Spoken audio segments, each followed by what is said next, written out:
Cool. Okay, so we're going to be recording today. Plan to chuck this up on YouTube. So if you ask me a question and I repeat it back, don't be freaked out. Anyone that's at the front and can't clearly see the screen, I'd suggest you move into the middle, because that's going to be important, and you can move back afterwards. No? Okay. Good. So I'm going to start out by addressing the elephant in the room. This is what normal code looks like. This is what Lisp code looks like. You just move the leftmost paren to the other side of the verb. It's not that tricky, I think, and hopefully we'll all be able to cope. Lisp, you may have heard, comes with many more parens. I'm not sure how that myth started. There is one thing in Lisps like Clojure that may make some kind of difference, which is that often we will call functions directly in the argument position of other functions. So if you see a bit of that going on, know to expect it. So the language basics. I'm going to start with data types. Scalars are just individual pieces of data. So they're not collections. And Clojure has ones you'll be familiar with. Nil is the same as null. It just represents nothing, basically. True and false, numbers. These are individual characters. So /h and /i, you can use them outside of strings to just represent an individual character. Strings are pretty normal. Strings in Clojure are immutable, just like everything else in Clojure. So strings being immutable, you're probably used to from your language. If I have a string and I pass it to someone else, if they try and change it, they won't. They'll just get copies of that string, and I can trust that my string is still safe to use. This is maybe the first thing that will be interesting and new to some of you. This is a keyword in Clojure. So keywords are the same as, say, symbols in Ruby. They serve the same purpose as perhaps enums in Java, where you want two values in different places in your code that represent the same thing. So this gives us a quite terse syntax for representing something like that. And keywords can have namespaces as part of the keyword. And that's so my bar can be talking about the place with drinks, and your bar can be talking about the thing you lift with weights, and there's not going to be any confusion there. This is a symbol. Symbol is the name of a thing. So I am Logan, and in Clojure you can talk directly about the name, Logan, without needing to talk about the thing that it represents. So this meat sack is separate to the name. So println is a standard function in Clojure, and symbols, just like keywords, have namespaces. So you can see that println is in the Clojure core namespace. Everyone with me so far? Good. So collections. This is a vector. Vectors should look pretty familiar to you. They are not like fixed size. You don't need to define the length up front. They give you fast access randomly and sequentially as well. And this is one valid Clojure syntax, but Clojure comes with an awesome improvement, which is no commas. Commas are just white space in Clojure, and they are always optional. So this is something that, if you get used to the language, you will start loathing in other languages. I'm constantly writing my Ruby without commas and getting these weird syntax errors. So that, I think, is quite a nice bit of syntax. Vectors can also have any kind of data type in them. So here we've got a couple of numbers, a keyword, and a string, and they can all live inside the same vector quite easily. This is a hash map. So we have here the key and the first value, and the second key and the second value. So hash maps will give you constant time, or basically constant time access, if you have the key to the value. And just like with vectors, the commas are optional. and you can also have any kind of data type. So we've got strings and keywords and even collections as keys in this hash map, and then the values are on the right hand side, and again they can be anything we want. What's the difference between a symbol and a keyword? Good. So a symbol is used in Clojure to refer to another thing, but a keyword only ever represents itself. Okay. So it's like when you type the number 1 into your programming language, you typed 1 and it represents 1. Yeah? Keywords are much the same thing, but they'll be a word, whereas symbols generally will be pointing at something else. So say in your functions, all of the arguments to your function will be symbols that point to the parameters that are being passed in. That also means that you can define a keyword just anything, whereas a symbol has to be something you've already defined. Yes. You can't just say single quote, but it'll say, I don't know what that is yet. Yeah. I think. Yeah. Cool. This is a set. Clojure has literals for sets, which is maybe a bit novel. Sets, of course, are unordered, and they do not contain duplicates. Clojure also has a pretty cool in-memory library for doing set manipulations. So you can do SQL-like things, like joins and unions and all that jazz in your program itself. This is a list.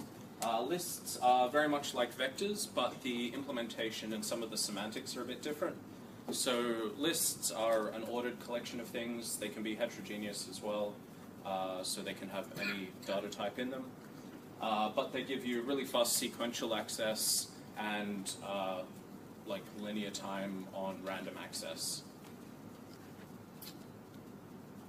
Good. So all of the collections I've just shown you implement the sequence interface. So we can treat all of these collections as the same thing. So if we take a vector, we can call first on it, and what are we going to get out? Someone shouted at me. One, good. So we get 1. And we can treat a list in exactly the same way. When we call first, we get 1. This is a set, and when we call first, what do we get? Don't know. Oh, I was hoping I'd catch someone. So because sets are unordered, we could get anything out of here. So it could have been 2, 1, 3, whatever. This is a map. It may have not been immediately obvious that you can use maps as sequences, but they will just return back pairs of key value.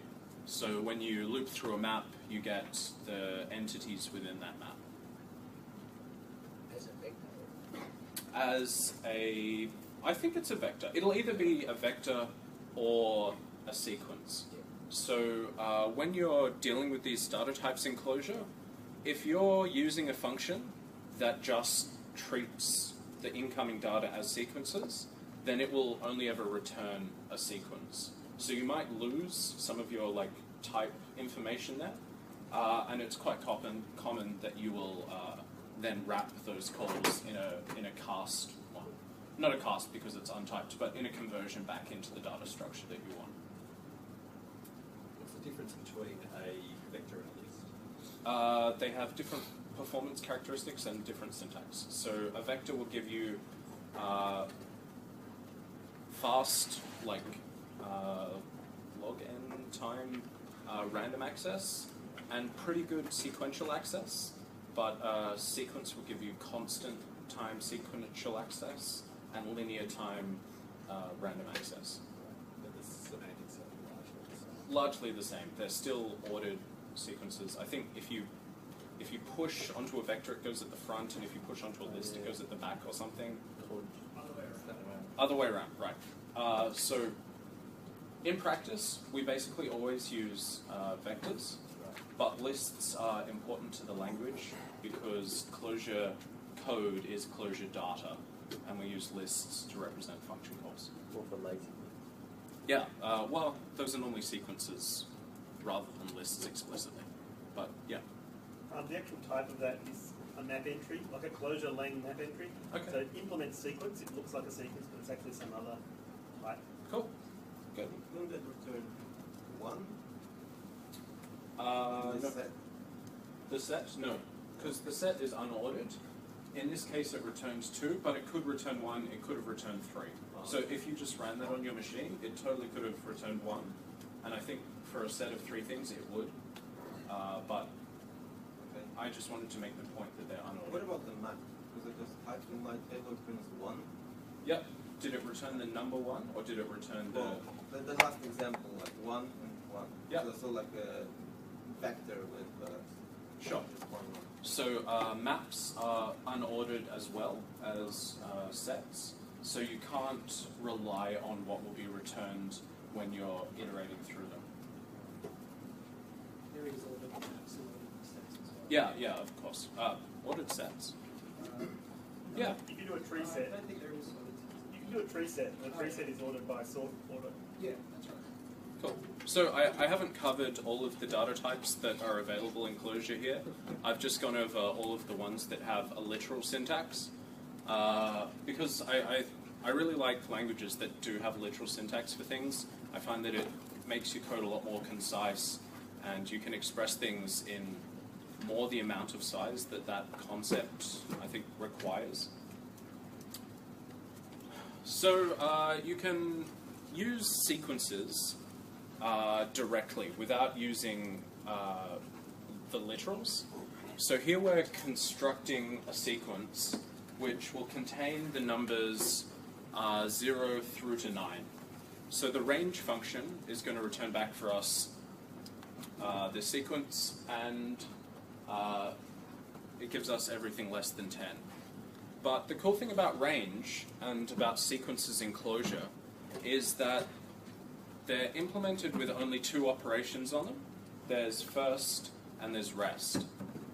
And this means that you can have infinitely long sequences. So if we call range, this same function, without the 10, then we get back a sequence that will generate all of the positive integers. So I can't fit all of the positive integers on my slide, but there are functions like take that will let us deal with sequences of any length, even infinite sequences. So take 5 from all the positive ints will return us back 0 through 4. Cool. And dealing with these sequences, and especially with infinite sequences, is often how you'll solve problems in Clojure. So where in normal languages, you might have some kind of loop with some conditionals in it, and when you hit a value that you like, you'll store it somewhere. Instead, in Clojure, you're more likely to generate an infinite sequence of all of the values you could care about, and then you'll do some filtering of that. You'll map those values into other values, and then at the end, you'll kind of compress them down into the form that you want. So if you're used to Ruby or Python, this kind of workflow might be familiar to you. For people that tend to use more procedural or imperative languages, this might be a bit of a change in how you approach things. So we can construct sequences of infinite length, but we can't have them in memory all at one time. So we need to be able to construct lazy sequences. And a lazy sequence will only generate new values when they're needed. Or actually, Clojure tends to be smart, and it will generate a chunk at a time, because that's more efficient. But here is a function that we're defining that will construct all of the Fibonacci sequence. So this syntax I'll skip over because I go into more depth later, but def and fib is how you define a function with 2 arguments. Cons is a function for constructing collections, lists, anything.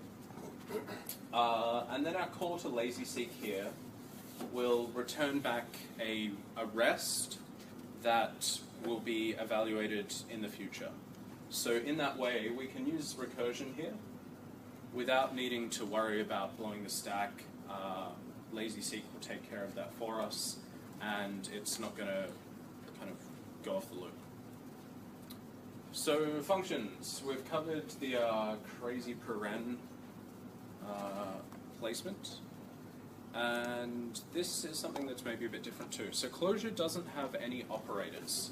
Normally operators have some kind of special situation in a language. You'll use them for math and some kind of collection manipulation. But in Clojure, all operators are just functions. They're the same as anything else, which means they need to go in the first position, which might look a bit weird to begin with, but I think it's actually pretty cool, because when they're in the first position, you can provide them with as many arguments as you want, and you only need the operator once. So in normal language, you might have to have 3 plus signs in there to add these 4 numbers together. Polish notation. Polish? Polish I always get Polish and the one at the other end mixed up. Yeah, good. Cool. So that's how you use functions. You'll notice that the syntax for this is similar to the syntax for lists. That's kind of significant in the language because later on I'll be showing you how you can treat Clojure code as normal data. And so something like this, you'll be able to call first on it, and you'll get back the symbol plus. We'll go into that more detail later. But here's how you define a function. Often, essentially, if you have a piece of code and you had a quote at the front of it, you get its representation. Yep. So this function has no name. Most languages now come with lambdas. In Clojure, all functions are the same thing. So in Ruby, you've got blocks, procs, lambdas, and methods, and they're 4 different classes, right? They're totally different things. Java's coming out with lambdas now, and I believe methods are different to lambdas. So in Clojure, this is a function, and this is all you get.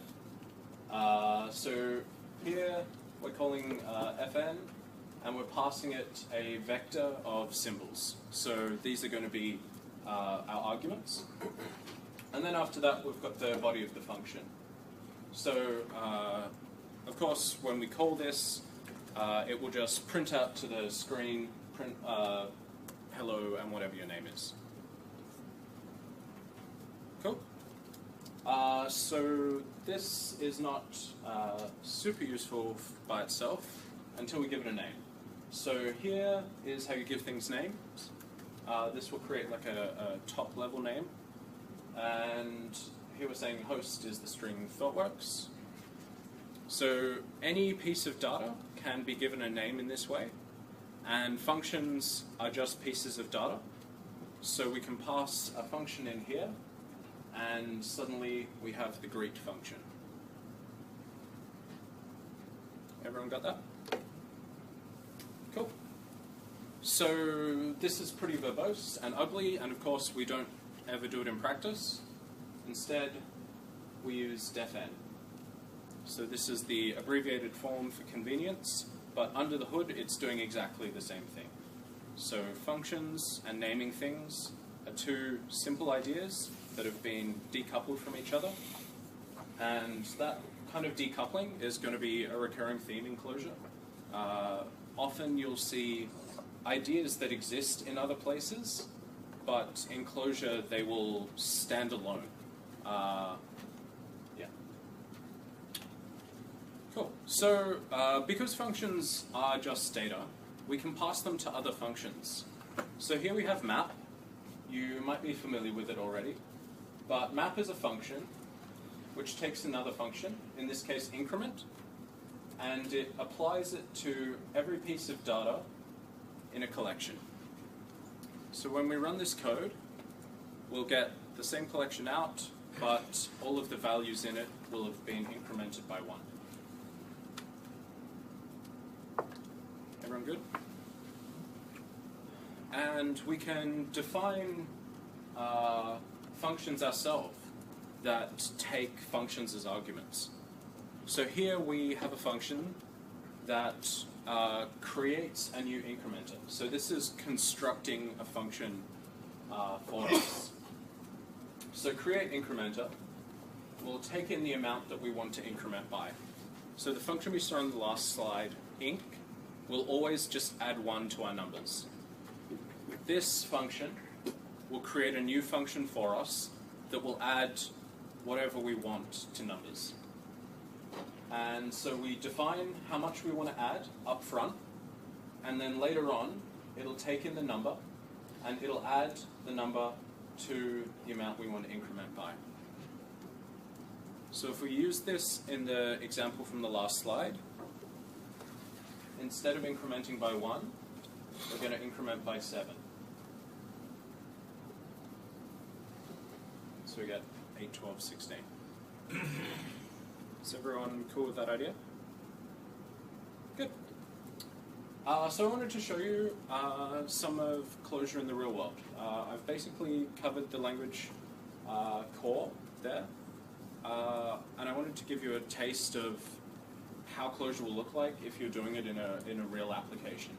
So I don't have any Fibonacci in here, no factorial. This isn't going to be a typical functional programming example. Here are automated tests. So here we're defining a fact. Facts are just like assertions.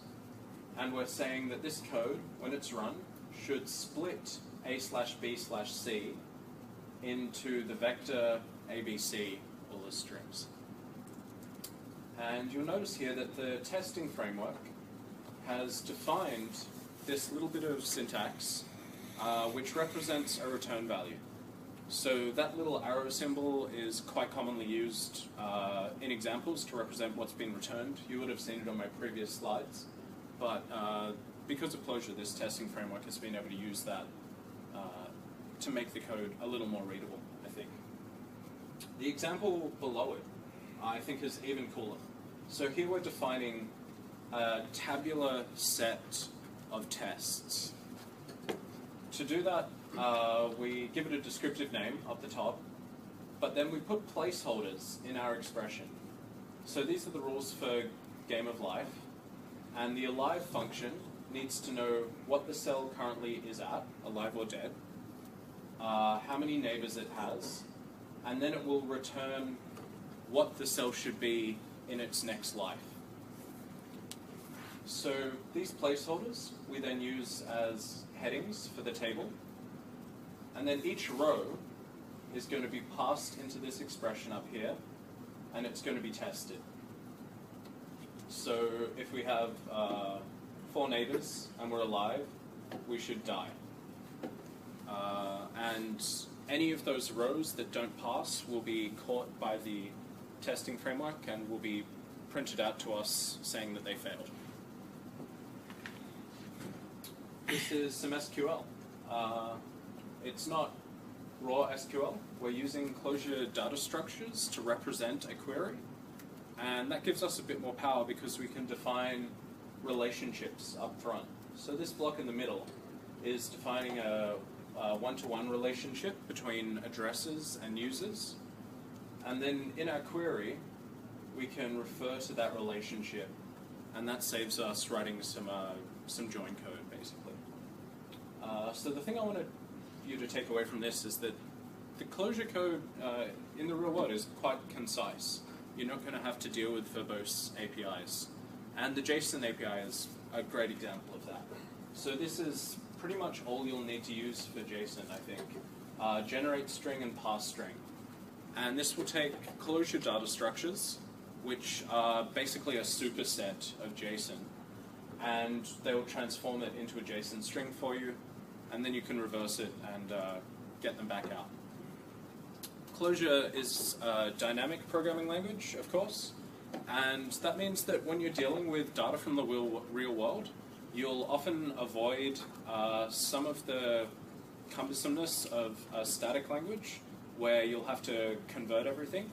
I know there are some libraries that are trying to make that a lot easier now, but personally I found that to be a pain point with static languages. This is XML parsing, and as you can see, it's like pointed at some XML and then you get some data back. The thing in here that might be a bit interesting is that we're doing Java interop. So this import statement will pull in the Java file class, and then down here we can construct a new file object from the file path. And the XML parsing library will just be able to deal with that file object directly.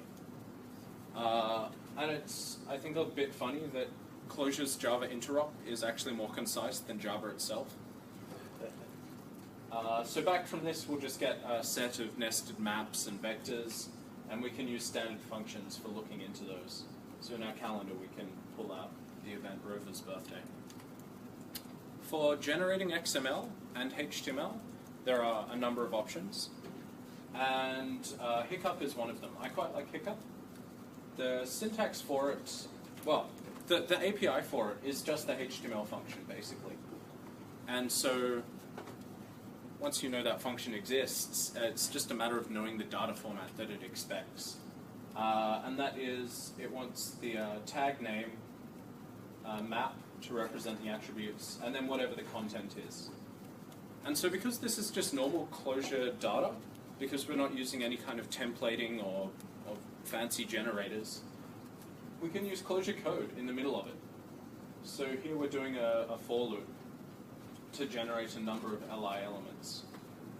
And this means that we can create things like partials or layouts, just using normal Clojure functions. We don't need a fairly complex templating system to give us this useful functionality. And we can treat our HTML templates like we would any other piece of code. Yes? No. So the question was, does that mean those other templating solutions don't exist in the Clojure world? And they do. There's a number of templating solutions. You can use something like Mustache. There's also some that have a pretty novel approach. There's one that's quite common called Enlive, where you just write normal HTML code with nothing dynamic in it, and then you unobtrusively inject dynamic values into the template.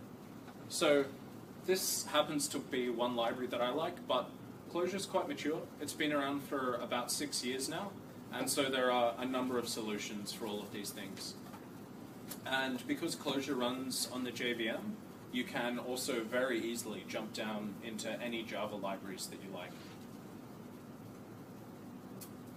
This is a website. This is Composure, which is maybe similar to Sinatra or Web.py.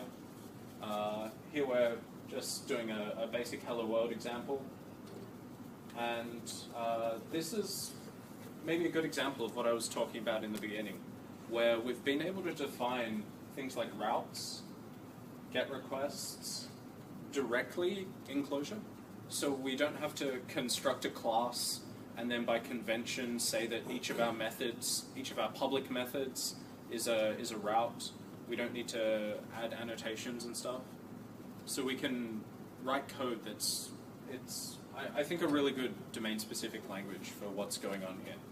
And the code to write this is just a simple data transformation.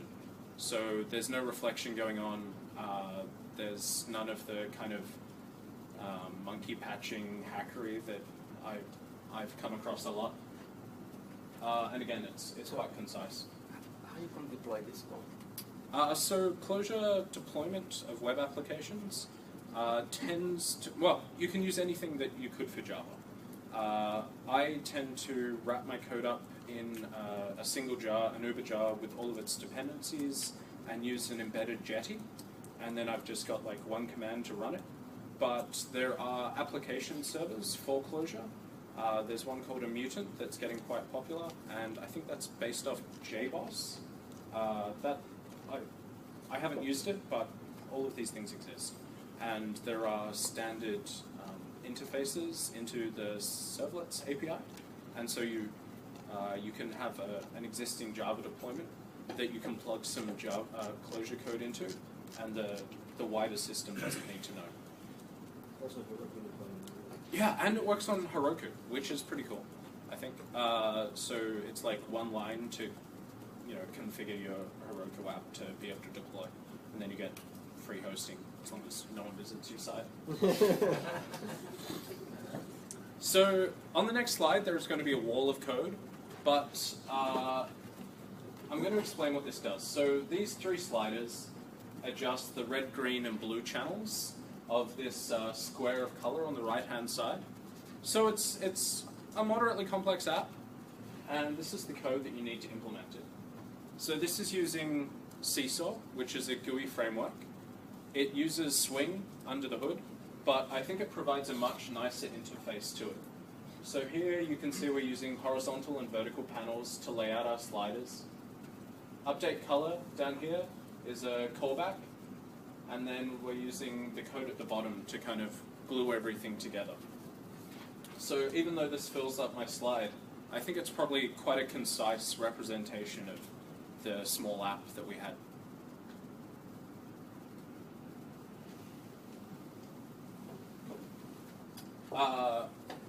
So Clojure is a functional programming language. It is not really mixed paradigm like a language like Scala, and there is a fairly well thought out way to write Clojure. So I have used Clojure in work environments, and the Clojure code that I write is normally very similar to the code that the people I'm working with write, which I think is quite beneficial. So functional programming is maybe not that different to imperative programming. It's just that you don't have variables and you're not allowed to do anything with the world, basically. But don't let that stop you. So here is an imperative program. This is written in Ruby. I don't think I could have written this example in Clojure. And I'll take you through it. There's going to be a few examples over the next few slides, and I'll transform this code into a more functional style. So here we set a counter, and we've got a while loop that's going to check whether we're below 20. At the end of our loop, we're going to increment our counter. In the side here, we're just checking whether our number is divisible by 5 and 3, and we're printing out fizz and buzz and fizz buzz. So this is the kind of standard interview question that you've probably all seen before. So the areas where this deviates from functional code is incrementing the counter here and printing out to the screen here. These things we call side effects. Side effects are anything other than just returning code from functions, basically. So we can move this one step towards functional by using creating a range of numbers up front and then enumerating through them with a for loop. And this is probably how I would normally write the code in an imperative language. But we can actually get rid of these print statements as well. Or we can move them to the outside. Because, of course, our programs need to be able to interact with the world. If we had a purely functional language, it would just be heating up our CPU. And then you could consider that as a side effect anyway. So what we're doing here is taking our range from before and mapping over it. So map is a standard function that you've probably used. It will take some code and use that to transform each of the values. So here what we're doing is we're transforming our number into a string. Or maybe we're leaving it the same as it was. So this code will take our range and turn it into what we want to be printed to the screen. And I think this has a few benefits. I find it a bit easier to reason about. Of course, this is a trivial example, but on more elaborate code, that difference becomes quite useful. And also, it's a lot easier to test. To be able to test printing to the screen normally, you'd need to write like some separate application that's like reading from standard in or something and pipe this script into the other one. It's trickier, right? Whereas if I wanted to test this code, I could just have like something that asserts that numbers is equal to the collection of numbers that I want. So I think that's a win. And then at the outside, kind of separate to the core of our logic, we handle the printing. So in functional programming, you will tend to treat dealing with the world, either getting input or providing output, as high-level requirements. Often in the past I've written code where getting input is at the top level and doing output is at the bottom level. So I might take a request object for a web application and then inject some code into an SQL database. In a functional world, they tend to both be at the top, and you write code that transforms one into the other. That makes things a lot easier to test and tends to make things easier to reason about as well. Hey, question for everybody here. Would you guys rather do pizza a bit later at 1:30 or get your own lunches? Who wants free food? That was like a quarter of the room. Hands up. All So the way people up. who want to get pizza a bit later at about 1:30, put up your hand. All right, and people who just want to do their own thing. All right, I'll Cool. get pizza. Okay. So this example is the same as this in Clojure. The difference is I've split it out into a few functions, and I'll take you through it because after I'm done talking, I've got some exercises that we'll all be going through, and they're not so dissimilar to this. So divisible by is how I started writing this code. When I'm tackling functional problems, I generally try and take any one piece that I can implement just by itself, rather than starting at the top or starting at the bottom. I start at what's most concrete for me. So implementing divisible by is really easy, right? You just mod the number by the divisor and make sure that there's no remainder there. So once I've written that, I'll run it at the REPL, make sure it prints out what I expected. And then I moved on to fizzbuzzify. So fizzbuzzify tackles converting numbers into strings. So this is much the same as the Ruby code, except we're using cond as a case statement, basically, or as a if-else, if-else, if-else. And then we're using the keyword else to handle the else branch. So this will take any one number and convert it into its fizzbuzz form. And so we can use map fizzbuzzify to convert all the numbers. So remember, range is lazily generating for us all positive integers. And so what we've done here is we've defined every single solution to fizzbuzz. And then the standard interview question is just to print everything from like 0 to 100. And we can do that by just taking 100 off the front.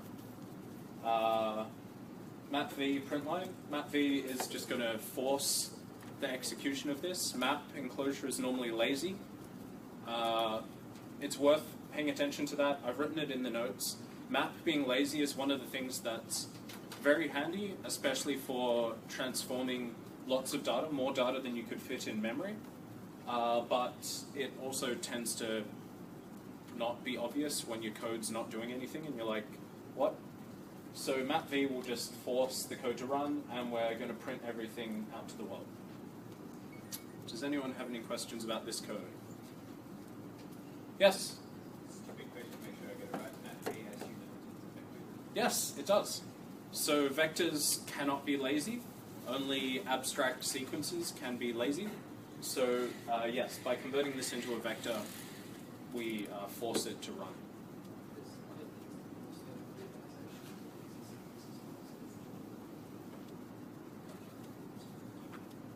Yeah, so James was just saying that there are other ways of doing this as well. You don't need to force it into a vector. You can just explicitly say, I want everything to run. Could you use map_v just to force it here, or is there some other? I'm just using map_v to force it because it's concise. On the slide? Yeah.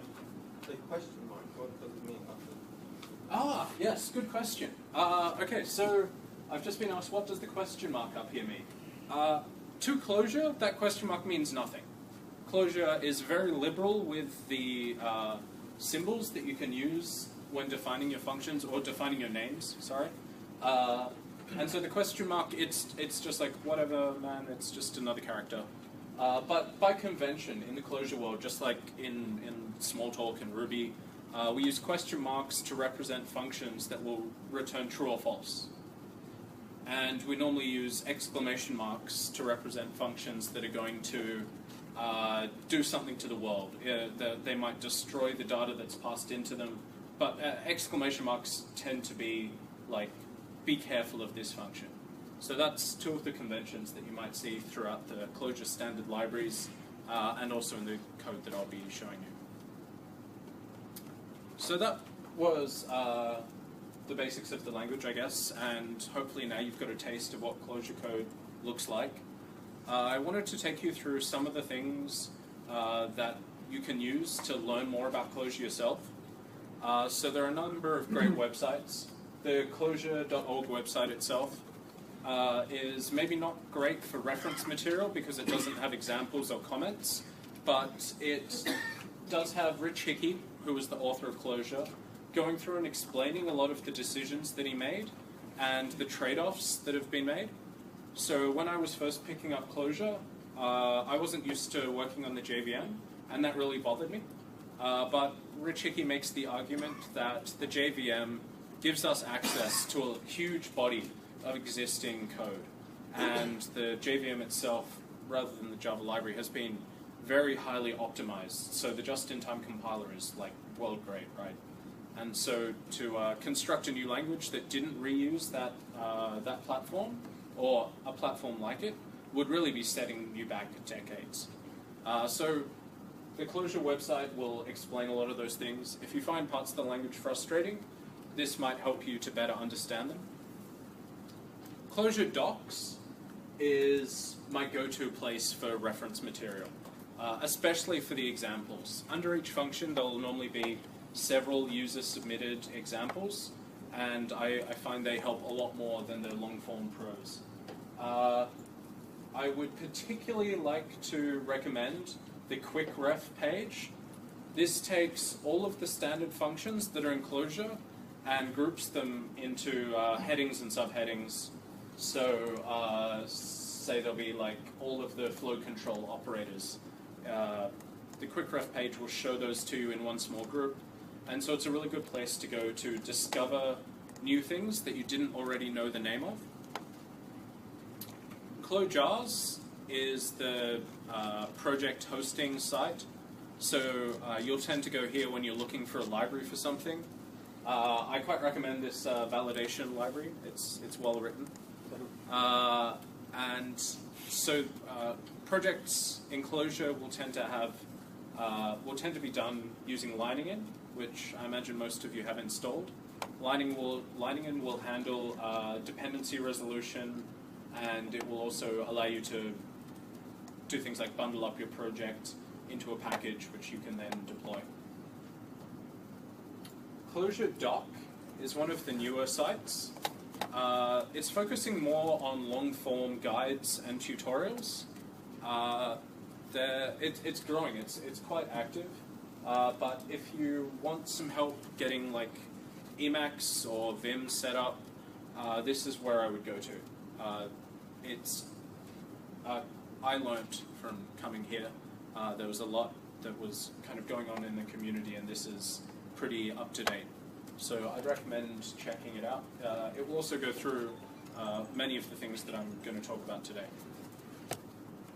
There are a lot of good video resources. Clojure TV is a YouTube channel.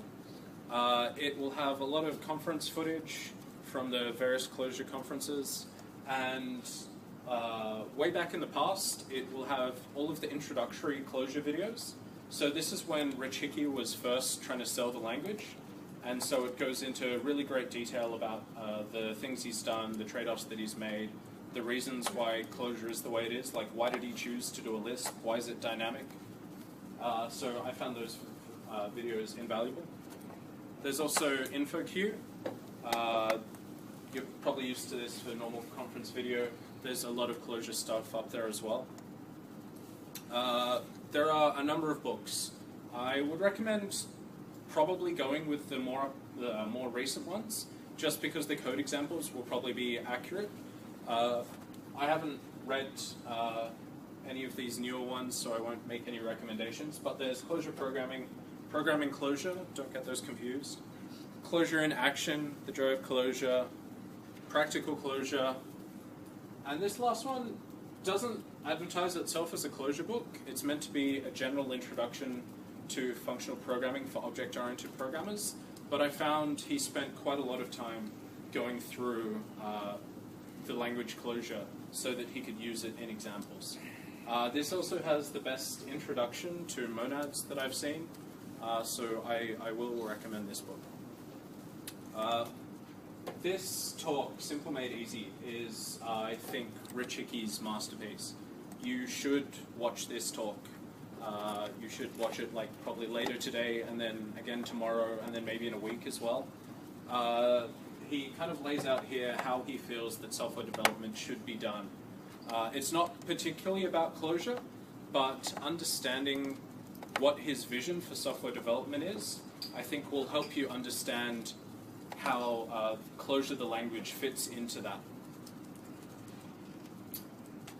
You may not have known, but there are like 5 different Clojures.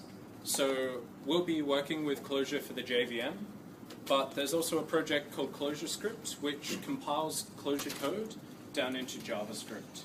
That JS code can either be run in the browser and integrate with browser libraries, or it works on Node.js as well and can integrate with those libraries. There's also a version of Clojure for the .NET runtime. You can interop with all your .NET code.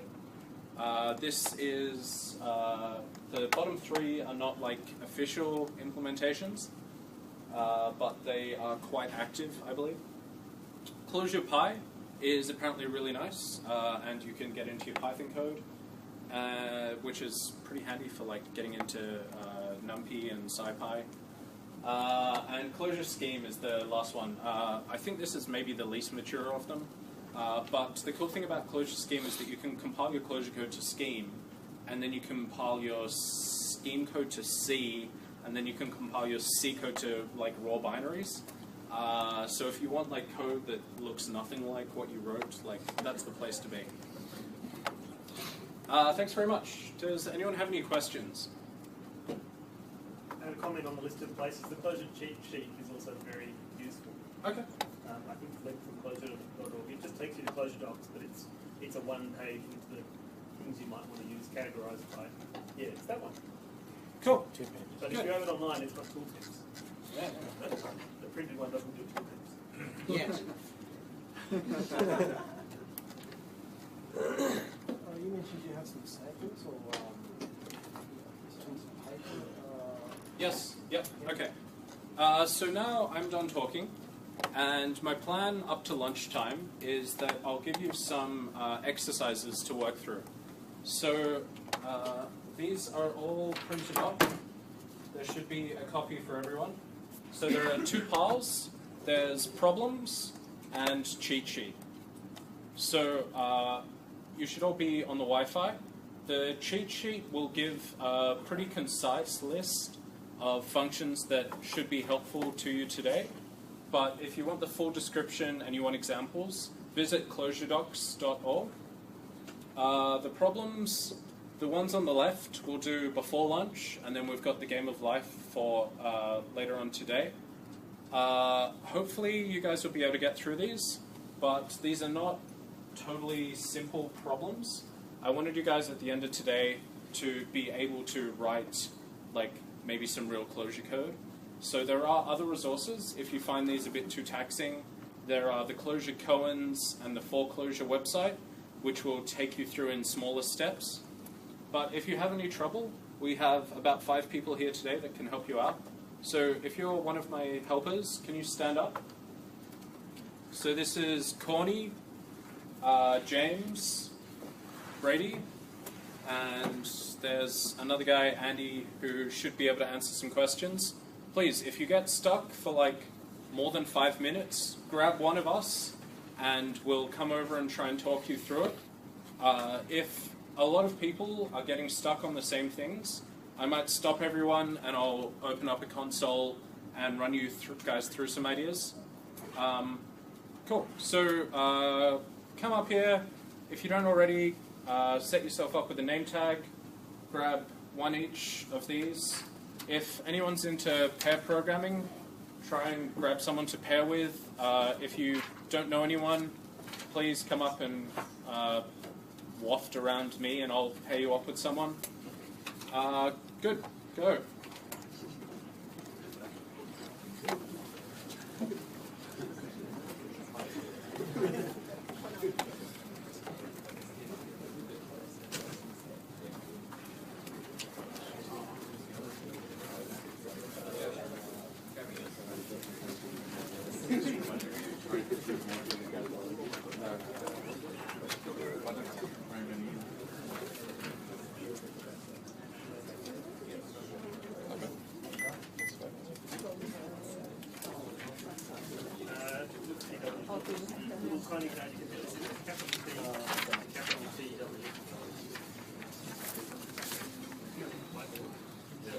Or the Rask.